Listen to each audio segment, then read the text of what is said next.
The game speaks for itself. It's the Jug Bowl, Heritage and EC Glass. Talking to the head coach of the Pioneers, Brad Bradley. Let's look back before we look forward.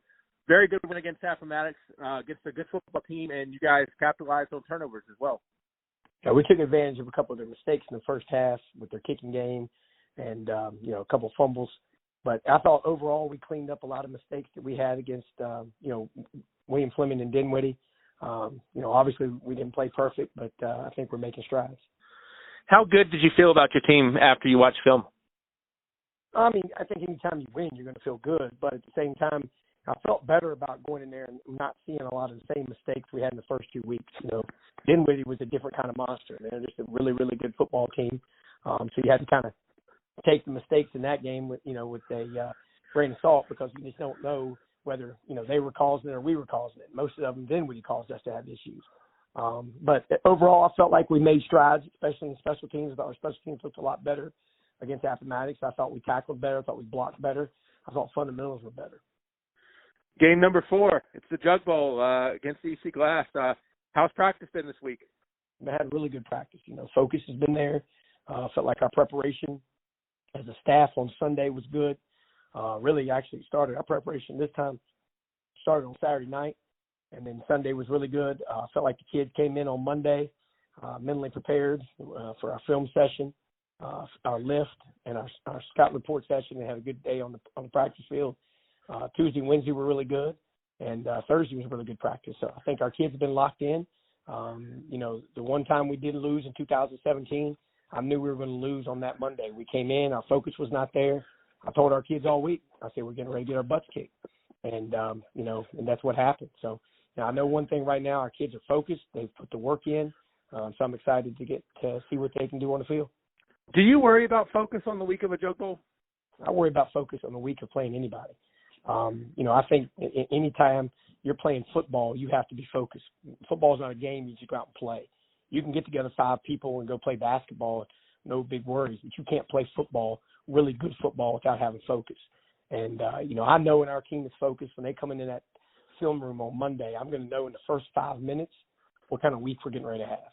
And whether it be Jug Bowl, whether it be any game. I mean, at the end of the day, and I know this is going to be like a cliche saying, but the Jug Bowl is a big game, but it's also just another game.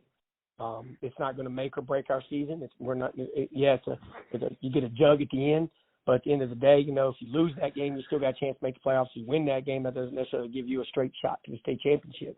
But with that being said, yes, I do worry about our focus. I want to make sure we have our focus mentally, physically, even nowadays emotionally.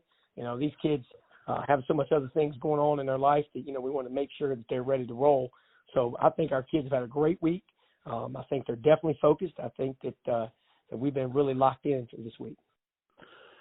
What worries you about EC Glass? They're very athletic.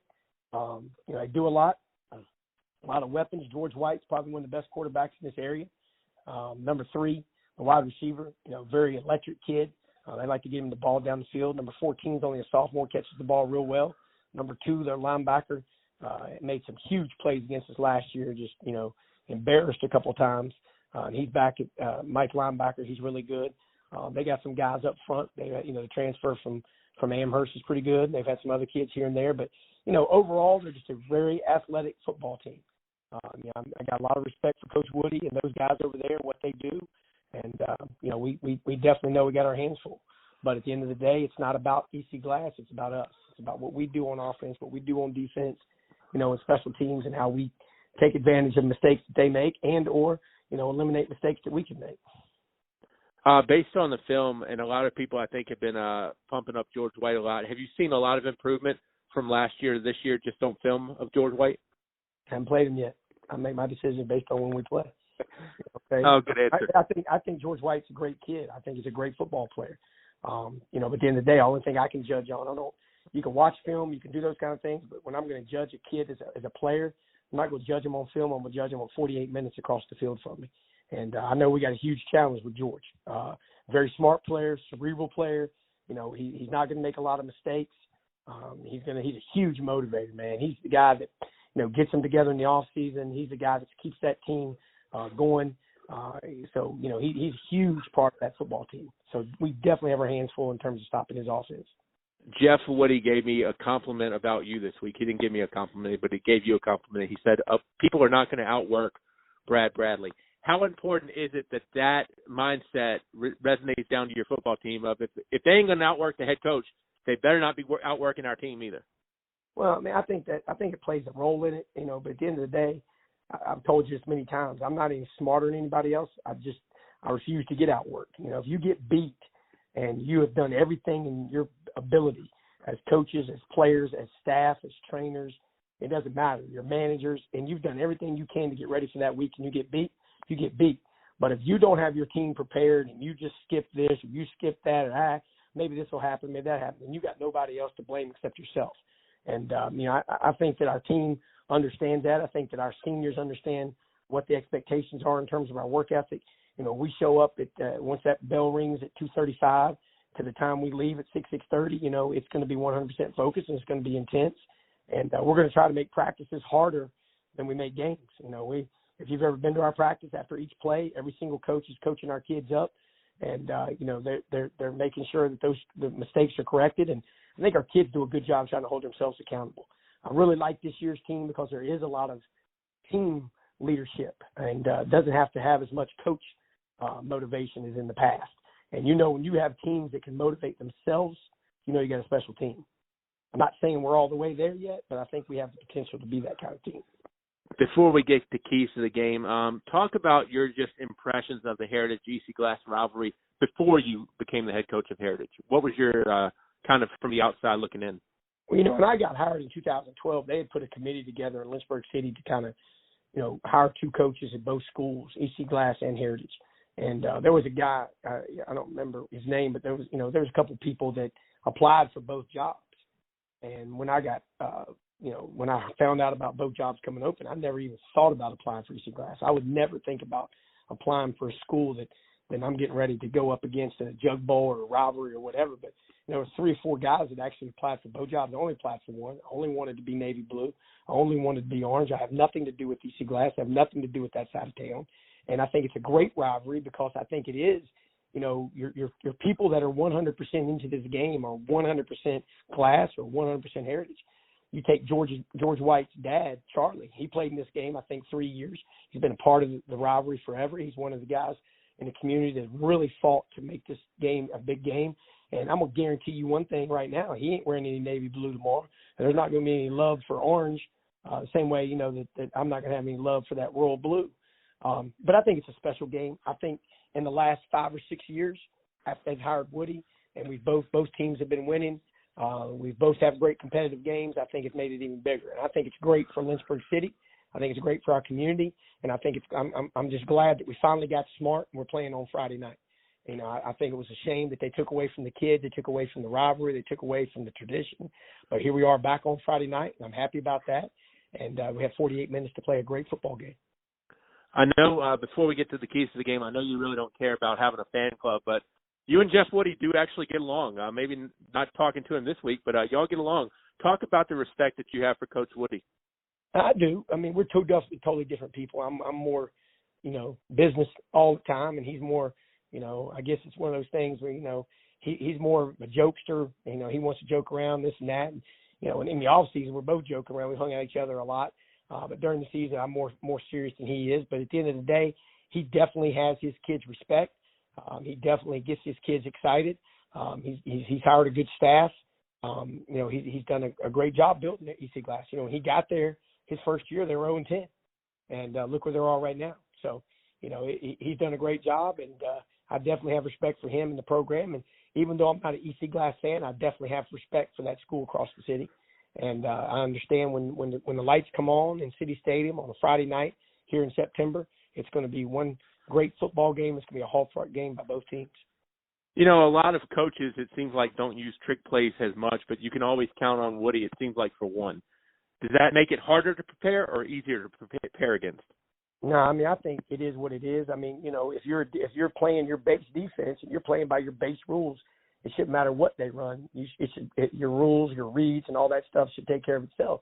Now, with that being said, he does. And I think sometimes he just runs. I think a lot of times he'll run a play just to prove that he can run the play. But, sometimes it pays off. Last year, You know, they score. We score, we go up by one or whatever. He's got to have a quick score. We pin him on the 2-yard line. He runs hitch and pitch for a touchdown. So, I mean, that's a major call. It takes a lot of guts to have that call. And I got us on it, you know. And then we turn around right off the bat and, you know, kind of throw a touchdown pass and get lucky with a strip there at the end. And it was a great football game. It was basically going to be whoever had the ball last or whoever made that play. And that's what it's been, man. You go back to 2019, you know, 2019, we had to go back. You know, we had to go for 2 to win the game. You know, this year it was, you know, basically a 1-score game. You go back to 2012, we used to have to play each other twice. In the first game, we beat them 32-6. In the second game, which was actually the Jug Bowl, it was only 6-0. So you can throw the records out. You can throw all that crap out. You know, these kids have played football together and against each other in middle school. They played together or against each other in junior high. In Little League. So it's a great rivalry. I think minus the Bluefield Beaver rivalry and this part of the state, you know, the West Virginia rivalry with Bluefield, I think it's the best rivalry in the state of Virginia. I think in terms of fans, in terms of excitement, in terms of the respect, we never have an issue with our games. After the game is over, no matter what the score is, both schools are going to shake it up. You know, both coaches are going to shake it up. There's much respect for both staffs and both teams. And I think it's what high school football is all about, man. I think, you know, playing on a Friday night and in front of, you know, a couple thousand people for a chance to win a little brown jug, I think it's really, really a cool idea. And I think that's really what this whole game's about. You love to play for state championships. You love for this and that. But at the end of the day, these kids will never forget this moment. I told them today I could embrace it. Take it in. Don't make it too big. Don't make the moment too big for yourself because understand you deserve to be here. All right? And I think if our kids just understand, you know, what the moment's all about, they take advantage of the moment, you know, they embrace it, then they get to enjoy it. And that's what it's all about. That's what high school football is all about. Yeah, and, you know, I've been with you a long time with doing the Layden Campbell games and everything like that, but I don't know that I've ever seen you show as much emotion as you did. I believe it was in 2018 when y'all got the jug back. I mean, I'll be honest with you. I mean, there was a question asked to me 3 or 4 weeks ago. In 2017, we were 13-2. Which one would you rather have back? I'd probably give away that state. You know, we were runner-up the state championship game. I would give that trophy up to go to win the glass game. It's a game, and it's my 12th one. But it's a game that means something. It really does. Now, at the end of the day, it doesn't mean everything. You get a jug, and that's what it is. But, you know, we did let it slip away from us in 2017, and, you know, they brought it to the basketball game. They brought it here. They brought it there. You know, if we win that jug, it goes in the trophy case. It's another game. It's another day, and you take care of business. But, you know, there's a lot of time, effort, energy that goes on with this game. I think it's 365 days of bragging rights. I mean, it does. It means a lot to me. It means a lot to our kids. It means a lot to our community. It means a lot to people that are alumni here at Heritage. It means a lot to alumni at Glass. And you don't want to lose this game. And try to let our kids understand that right off the bat. Even in the off season, we talk about the Jug Bowl. We talk about, you know, what it takes. And at the end of the day, we have a real big saying here: 48 minutes. 48 minutes to remember it for the rest of your life. And if you're not willing to give it up for 48 minutes, you deserve to lose. And if I know my kids are going to be ready to give it up for 48 minutes tomorrow. Offense, defense, special teams, one key in each that keeps the jug to you guys. I think defense is going to be our key. You know, George White comes in getting all the headlines and, you know, for a very good reason. He's a very good football player. He distributes the ball out well, gets out of the pocket. You know, they've tried to prove the point that he can run a little bit better this year. He's done a lot of training, and I know that kid has worked. You're talking about working hard. That kid has worked hard, man. He spent his free weekends, you know, at camps. He's gone to trainers. He's done everything, and he's an unbelievable kid. But for us on defense, we have to make them work down the field. We cannot give up big plays. We cannot give up hits and pitches for 98 yards. We cannot give up over-the-top balls. We blew 7 coverages in that game that gave up 5 touchdowns. We cannot do that. He had 390 yards passed last year against it, which is an EC Glass school record. Those are things we cannot happen. So I mean, my key on defense, we have to make them work the ball and earn everything they get. Offensively, we just have to take care of the ball and take advantage of our possessions. We can't go 3 and out. We can't just blow a possession. We can't, we definitely can't turn the ball over. You turn the ball over in big games like this, you're going to lose. Special teams, somebody's got to find a way to make a play. I don't know where that's going to be. I don't know if it's going to be a punt return. I don't know if it's going to be a punt block. I don't know if it's going to be a kickoff return or what it's going to be. But we need to produce some plays on special teams. Go ahead. overall, I'll add a last one. You know, the biggest thing is whatever team shows up and is ready to play, man. It comes down to 48 minutes. Like I said, you can throw records out, but it's going to come down to who's willing to leave it out there for 48 minutes to remember it for the rest of your life. We're recording this on a Thursday night. How will you sleep tonight? I'll sleep fine. I mean, no. Is it like Christmas morning though? Is it like that anxiousness? No. I mean, at the end of the day, I mean, you know, I'm not saying I've been doing it for a while, but I mean, you don't get nervous. I mean, I kind of remember, you know, one of the best memories of my life is also one of the worst memories of my life. And when I was a senior in high school playing for Salem, we're getting ready to play the state championship game, and I couldn't sleep. I mean, I really couldn't sleep. My next door neighbor was having a party, and I remember going over there and cussing everybody out, telling them, you know, shut up because I need to go to bed. Then I sit over in my bed and can't go to sleep forever. And, you know, it's not a restlessness. It's just like you just want some quiet zen before the game, calm before the storm.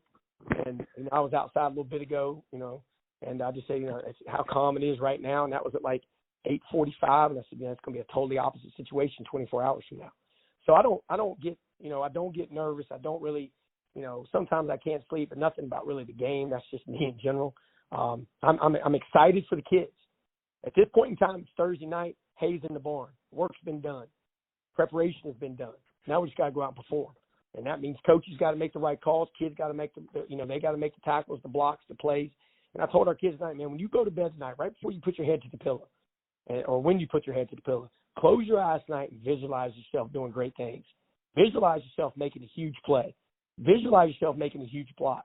Because if you can't visualize it, it ain't never going to happen.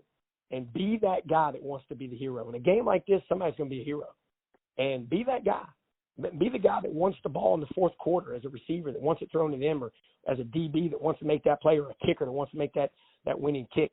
If we got enough guys that want to be the hero, then good things are going to happen. I'm excited about it. Coach, as always, I appreciate it. I never hear hay in the barn normally one time a season, and I've heard it twice this week between you and Woody. Well, then I changed my comments since Woody had it. I appreciate it, man. I appreciate everything you do, and you know, all the time you put in. Not a lot of people understand that you do this as a second job, and you know, our kids appreciate it, our parents appreciate it, Heritage appreciates it. So we thank you, and we look forward to seeing you tomorrow night. Well, you're the only guy that can get me back into the booth. So kudos to you as well, Coach. Best of luck. Thank you, Bob. Jeff Woody on the other side on 102.3 and Groove102.com.